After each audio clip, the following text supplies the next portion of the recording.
What's up guys, welcome back to my channel, and if you're new here then welcome to our little corner of the internet.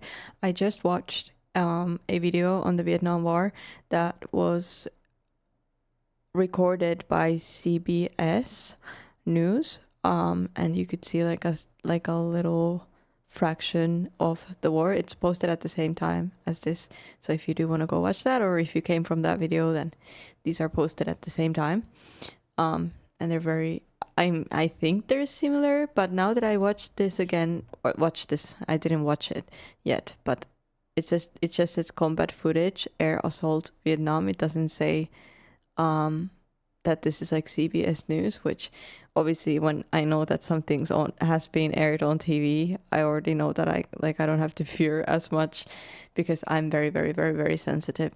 So I don't know how I'm gonna feel about this one neither. I don't know what we're getting ourselves into here. And I've also never ever seen actual footage from any war before this. So yeah, I'm nervous, but let's see what this video is about. 100 American infantrymen, their officers, medics, and Vietnamese scouts are dropped into a deserted clearing in the jungles of War Zone C along the border between South Vietnam and Cambodia, northwest of Saigon. The military mission is to make contact with North Vietnamese Army units, blast them with artillery and airstrikes to block enemy actions deeper inside Vietnam. The unit is Company C, 2nd Battalion of the 7th Cavalry, 1st Air Cavalry Division.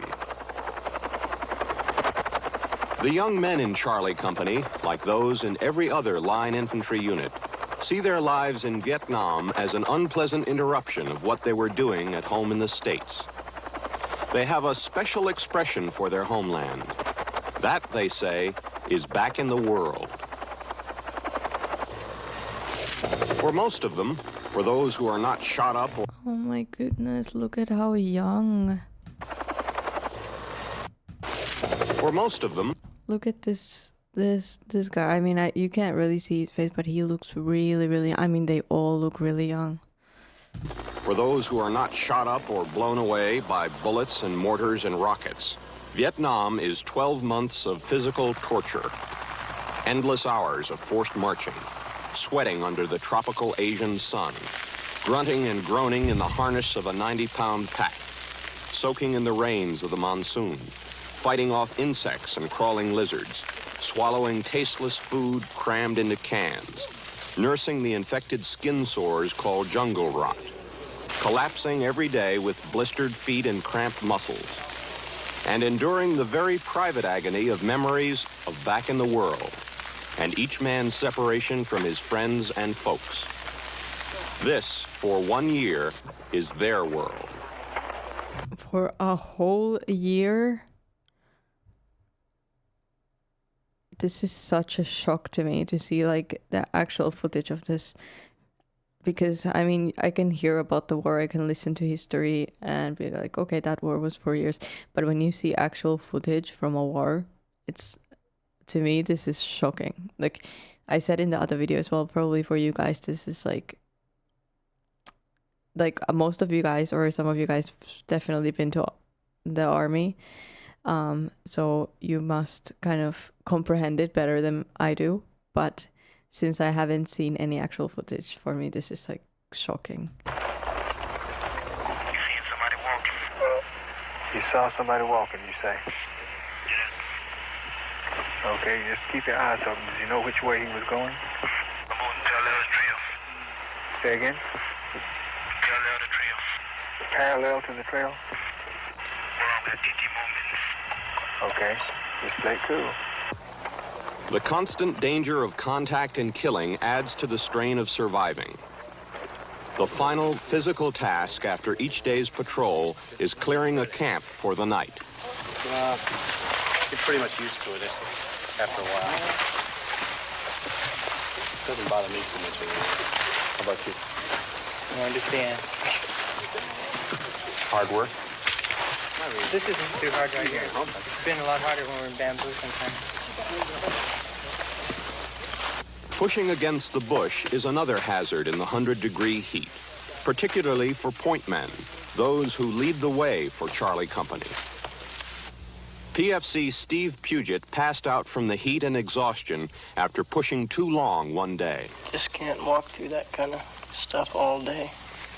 Just can't do it. What does it do to you? Well, try to name something it doesn't do to you. My partner Marsh walked it after I littered out there. Just can't hack that stuff all day. Why are you interviewing the boy? He just fainted. Oh, they're being so gentle and nice with him, though.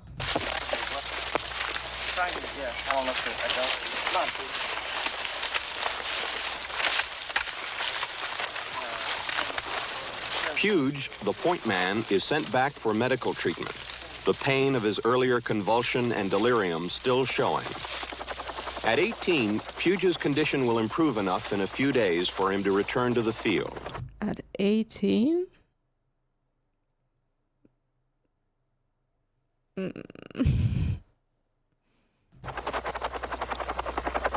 Medical evacuations are rare in Charlie Company.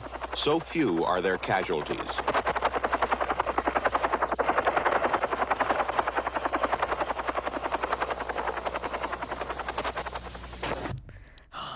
It makes me really, I mean, I always knew that when people go to war, there's a lot of young people, but it makes me so uncomfortable to see an 18-year-old there in those conditions. I wonder what their, like, family goes through as well. I knew this was gonna happen. Oh. Hey, doing, Papa Son? What do you know? It is a rare but welcome day when hot food is brought out to the men.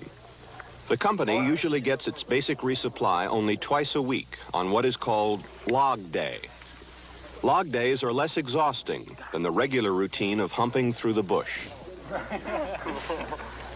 A birthday passes for PFC Carlton Dudley, his 20th. Just another day in the Nam, he says, Vietnam. He comes from Newberry, Florida, and his 6 months in the field have soured his love for the outdoors. Dudley, a member of 2nd Squad, 2nd Platoon, has developed a deep dislike for Army life. What's life like over here? It's like pure hell. I mean, like a lot of the guys, they hunted back in the world before they ever come over here. They come over here and they stay out. And say we stay out 18, anywhere from 18 to a month. The bugs biting on us, crawling all over us. We have to sleep on the ground part of the time, sometimes on air mattresses, when we can get them.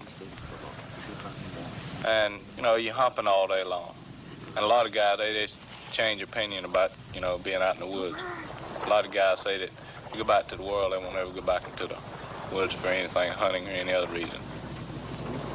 The leader of 2nd Squad, and among the most respected soldiers in Charlie Company, is Sergeant Lyman Dunnick. Some of the others call him Gene. He is also known as Killer.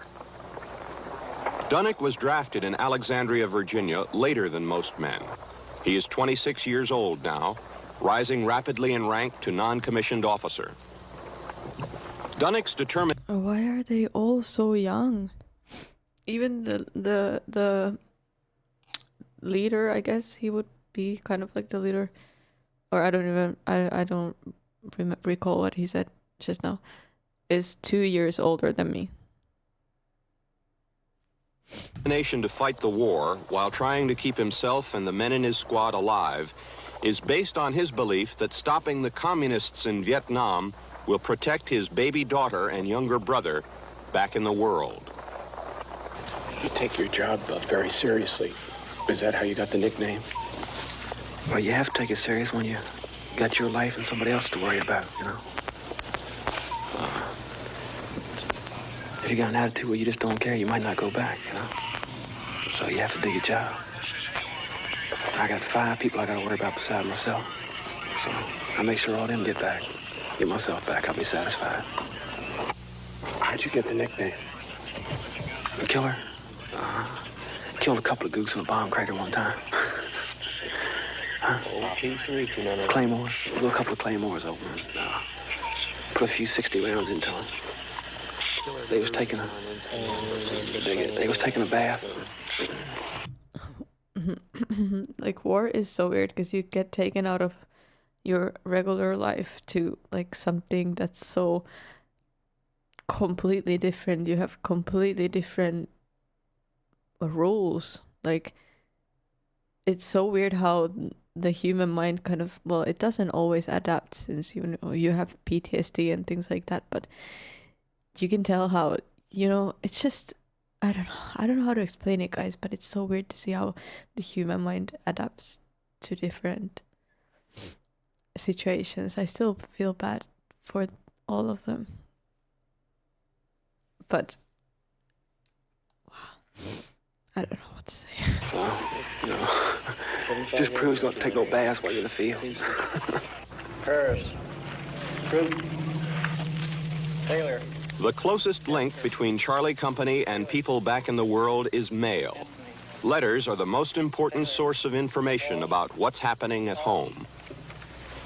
PFC George Rivera's wife is writing worried letters, concerned that he makes it home safely to New York City.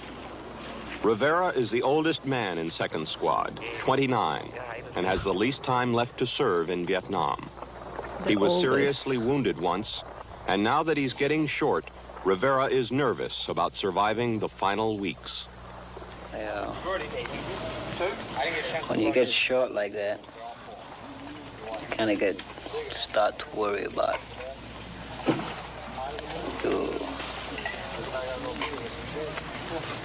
you worry when you're walking down the bush. You worry about getting hit. For me, I worry about getting hit again. I don't intend for that to happen again, but you can never tell. You feel that there's somebody after you, specifically just you, because you're short. They don't want nobody else, they just want you. Spooky. It's really something.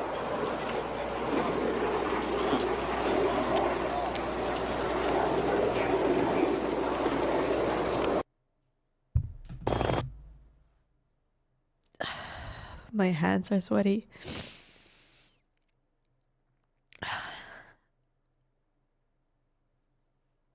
Wow, they're so young. So young. That's crazy. Wow, that was hard to watch. Even if it wasn't like, it's definitely not the worst you will see in war, but that was already hard to watch, so I can't even imagine. Once again, I'm just speechless. I don't even know what to say. I think watching these videos does give me a better understanding of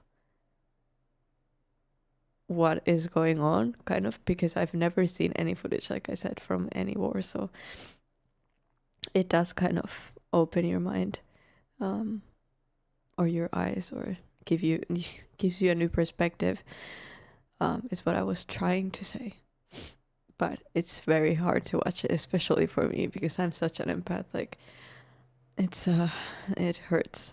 But yeah, I thank you guys for joining me for this video. I hope you found it interesting, and please leave a like, subscribe. I have nothing to say because I don't know what to say, and I'll see you guys in the next video. Bye.